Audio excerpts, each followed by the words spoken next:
ससुराल अपना अपना। ये कहानी है एक जॉइंट फैमिली के परिवार की, जहाँ विमला और सीता नाम की दो देवरानी जिठानी रहती थी। सवेरे सवेरे विमला अपनी बहन से फ़ोन पर बात करते हुए अपनी रसोई में रोटियां बना रही थी। क्या बना रही है विमला? आजकल तो तूने अच्छी अच्छी डिशेस बनाना ही छोड़ दिया, वरना शादी के पहले तेरे हाथ के बने खाने का कोई मुकाबला नहीं था। अब क्या बना लूँ इस घर में दीदी, आप ही बताइए। फुलकों में लगाने के लिए घी लेकर आता है आपका भांजा, वो भी इसकी चाची अपने बच्चों की रोटियों में लगा देती है। अरे भाई, अब ये नौबत आ गई है कि बिना घी के फुलके बनाकर रखने पड़ते हैं। फिर जब बच्चे खाने पर बैठते हैं तब कमरे से घी की सीसी लाकर घी लगाती हूँ रोटियों पर। है ऐसा? कितनी बुरी स्थिति है। और नहीं तो क्या, कई बार तो बेचारा मेरा विक्रम काम के लिए निकलने की जल्दबाजी में सूखी बिना घी की रोटियां खाकर चला जाता है। बाप रे बाप, ये तो बहुत ही कंजूस देवरानी आ गई तेरी। और तू कहती थी पढ़ी लिखी है। सिर्फ पढ़ा लिखा होना ही सब कुछ नहीं होता ना दीदी।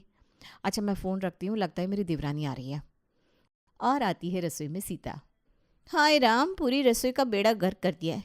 ठीक ही कहती है पूनम कि मम्मी किचन में जाने के लिए मुझे मत कहो, और मैं बेचारी लड़की पर हल्ला करती हूँ।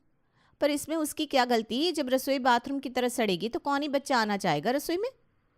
अच्छा, तो मुझे सुनाया जा रहा है ये सब? अब रसोई में सब्जी के छिलके और आटा ही मिलेगा ना? तुम आई हो जो उस परिवार से जहाँ भूखे नंगे लोग रहते थे।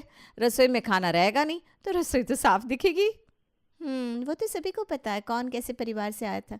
अच्छे घर से आई थी मैं, इसीलिए मेरे साथ 2 गाड़ियां भर भर के सामान भेजा था मेरे घर वालों ने। दरवाजे के बाहर जो चारपाई है, आपकी कमरे का जो सोफ़ा है, वो भी तो मेरे मायके का ही है। मैं माँ जी के कमरे के लिए जो भी लाई थी, माँ जी के हाथ पैर जोड़कर आपने ले लिया।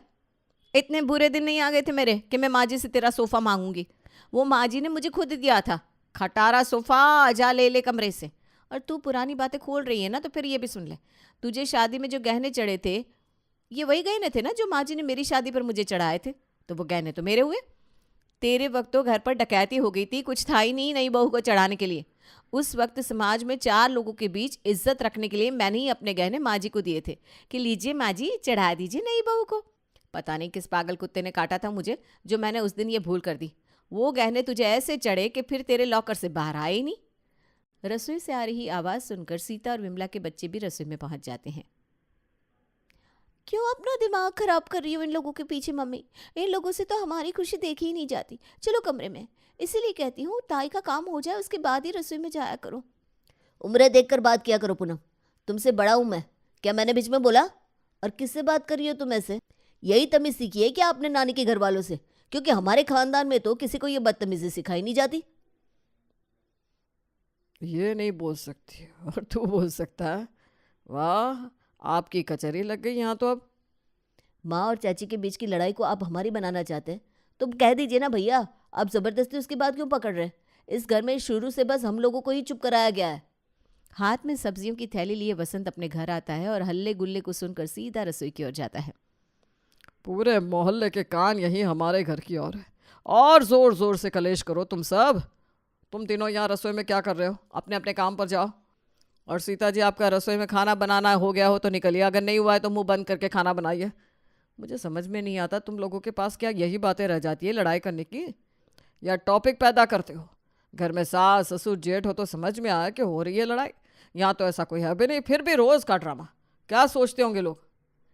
घर में इस ड्रामे के बारे में सीता अपने मायके वालों को ना बताए, ऐसा हो सकता है क्या भला? एक तू ही तो है संतोष, जिसे अपना दुखड़ा रोकर जी हल्का कर लेती हो। पर देखा जाए ना तो पापा जी की भी बहुत बड़ी गलती थी। जब घर देखने आए थे तो इकलौते लड़के के यहाँ शादी करनी चाहिए थी। 5 भाइयों के परिवार में मुझे धकेल दिया। अरे भाई, 3 अलग भी हो गए तब भी चौथा तो रह गया ना। कम धोखाधड़ी नहीं करी थी जेठ जी ने हम लोगों के साथ। चलो अब वो दुनिया में नहीं रहे, पर उनकी सपूत, उनकी पत्नी तो जान खाने है ही ना। हमारा कुछ अच्छा हो जाए ना तो बर्दाश्त ही नहीं होता इन लोगों से। मुझे भी फ़ोन दो मम्मी, मुझे भी बात करनी है मौसी से। क्या मौसी, कोई फॉरेन में नहीं रहते हो आप? 4 घंटे की दूरी पर रहते हो, फिर भी ये नहीं आते हो? यहाँ देखो ताई जी की बहन आए दिन उनके पास आ जाती है उनसे मिलने। यहाँ तेरे भाई बहन भी तुझे बड़ा याद कर रहे थे, खास करके तेरी भाभी। इसीलिए मैं सोच रही हूँ कल पलटन के साथ आ ही जाओ वहाँ पर। संतोष आने की बात करती है कि वहाँ विकास और पूनम अपनी मौसी के आने की तैयारी में लग जाते हैं। एक ढंग का डाइनिंग सेट नहीं है घर में, बताओ। अब संतोष की बहू आएगी तो अच्छा लगेगा क्या? मैं जाता हूँ ना मम्मी, ले आता हूँ। और 2 चाउमीन के पैकेट भी ले आऊँगा, भाभी को चाइनीज़ बड़ा पसंद है ना। तब तक मैं कमरों की साफ सफाई कर देती हूँ। हॉल भी तो कितना ख़राब लग रहा है। अब आदमी आएगा तो सबसे पहले नज़र तो हॉल पर पड़ेगी। पहले हॉल ही एडजस्ट कर देती हूँ। और पूनम के हाथ में झाड़ू देखकर विक्रम हैरान हो जाता है। जो लड़की मेकअप किट के अलावा किताब हाथ में नहीं पकड़ती, उसके हाथ में आज झाड़ू कैसे? मम्मी तक ये बात पहुंचानी पड़ेगी। लगता है भैया को देखने लड़की वाले आ रहे हैं। बताओ, ये बात हमसे छुपा ली गई। विक्रम सीधा अपने कमरे में जाता है और अपनी माँ को ये बात बता देता है। अरे लड़की वाले आएंगे तो ऐसा तो होगा नहीं कि पता नहीं करेंगे लड़की के खानदान के बारे में, हैं? उन्हें दिखेगा नहीं क्या इस घर में हम भी रहते हैं? फिर खुद जाएगी सीता की इज्जत। वो लोग नहीं सोचेंगे क्या कि जिसकी माँ की अपने ससुराल वालों से नहीं बनती, उसकी बेटी की क्या बन पाएगी? बता, हमसे छुपा लिया। तू ही सोच कि विकास का रिश्ता होगा तो क्या मुझे दुख होगा? पर नहीं, मुझसे छुपा रही है बातें। अगर मुझे बताया होता तो मैं बता देती कि अभी पंचक चल रहे हैं, ऐसे में देखा देखी होती नहीं है। और 2 दिन बाद अपनी बहन के ससुराल पहुंचती है संतोष। संतोष की बेटे और बहू को देखकर विकास और पूनम तो उनके गले ऐसे लग जाते हैं मानो कितने सालों से बिछड़े हुए भाई बहन हो।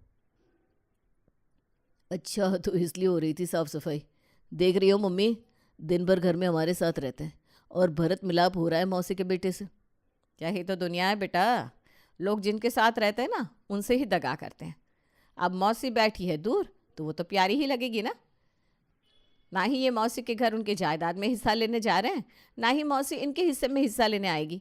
तो काहे का बैर? बैर का कारण ही पैसा होता है। खैर हमें क्या, जिस दिन इन पिद्दियों ने अपनी मौसी से पैसे मांग लिए ना, उस दिन ना आएगी मौसी की हकीकत सामने। तू इन लोगों के पीछे अपना दिमाग मत लगा, तो अपना काम कर। मैं भी ज़रा तेरी मौसी से बात कर लेती हूँ। सुबह से 3 बार फ़ोन कर चुकी है बेचारी। संतोष के आने से सीता के साथ साथ उसके बच्चे भी बड़े खुश थे और इसी खुशी में आज बने थे पुलाव, पानी की सब्जी, दम आलू और फुलके। अब डाइनिंग टेबल तो एक ही था ना। विमला भी सभी के साथ आकर बैठने में देर नहीं करती। अरे दीदी कैसी हैं आप? मैं आपके कमरे में ही आने वाली थी। अब आप मेरी बहन की जेठानी है तो मेरी भी जेठानी हुई ना। सही बात है संतोष, पर यह बात तू थोड़ी देर पहले कहती ना तो अच्छा लगता। तुझे आए तो 2 घंटे के ऊपर हो गए।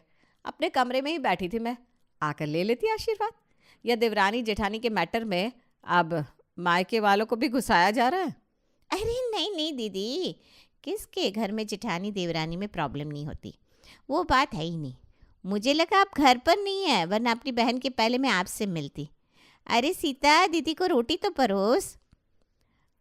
अब जानती तो ये तीनों ही थी कि ये क्या नाटक चल रहा है, पर कहते ना मायके वालों को बहन बेटियों के ससुराल वालों के सामने ज़रा शर्म रखनी ही पड़ती है।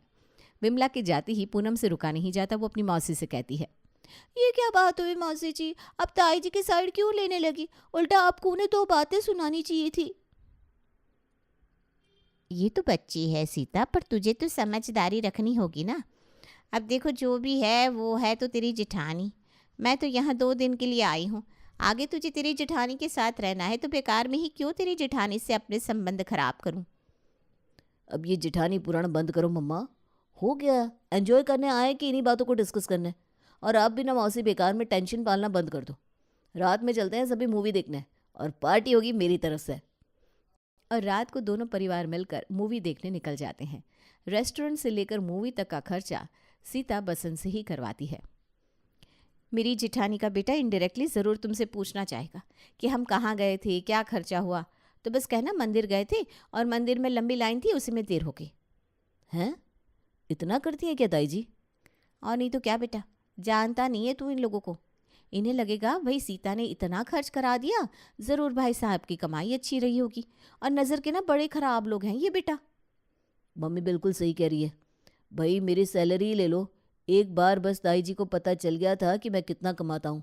महीना भर नहीं हुआ कि मेरा डिमोशन हो गया। इसलिए मैंने तो पैसों की बात घर पर करनी छोड़ ही दी है। यहाँ सीता संतोष के आने के बाद हवा में थी, तो वहाँ विमला से भी रहा नहीं जाता और वो भी अपनी बहन को बुला लेती है। सब ठीक तो है विमला? तूने इतनी हड़बड़ी में मुझे बुलाया? अरे तो क्या करती दीदी, ये नाग नागिन और इनके सपोले ऐसे उछल उछल कर अपनी मौसी और उनके बच्चों के साथ एंजॉय करके हमें दिखा रहे थे। ऐसे में मेरे विक्रम को तो बुरा लगना लाजमी था, इसलिए मैंने आपको बुला लिया। गलत क्या किया मैंने? ऐसा तो नहीं कि मेरी बहन नहीं है जो हमें दिखाकर इतरा रहे थे। ये तो संस्कार दिए सीता ने अपने बच्चों को।